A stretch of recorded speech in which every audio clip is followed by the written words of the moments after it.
In today's video, I'm going to teach you how to add a Facebook feed to your Wix website. And don't worry, it's easier than you might think and should only take about 5 minutes. To get started, we're going to begin with opening your browser and heading on over to your WRX website editor. Once you're there, you're looking for the section labeled My Site. Clicking on this will take you to where you need to start. With the editor open, let's direct our attention to the left-hand side of the screen. Here, you'll notice a little plus icon, which we often consider the gateway to adding new elements to our site.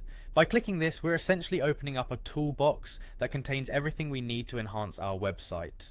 Within this toolbox, you'll find various options for different elements you can add, but for today's task, our focus is on the social media options. So scroll down through the menu and find the section labeled Social.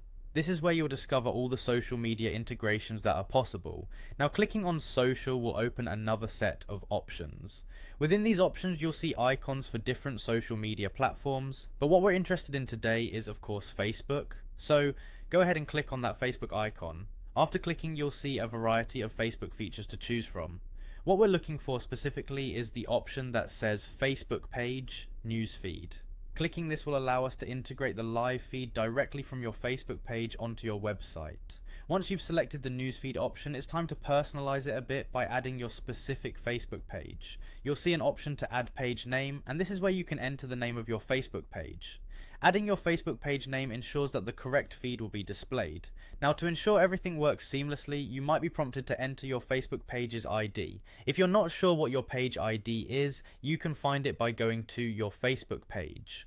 On there you'll head to the About section where it's usually listed.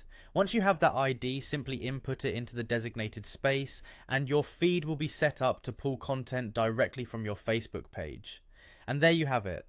In just a few minutes, you've integrated your Facebook feed into your Wix website, keeping your visitors up to date with your latest posts and activities. This not only enhances your website's engagement, but also keeps your audience informed without having to navigate away from your site. Thanks for watching, and I hope you found this guide helpful.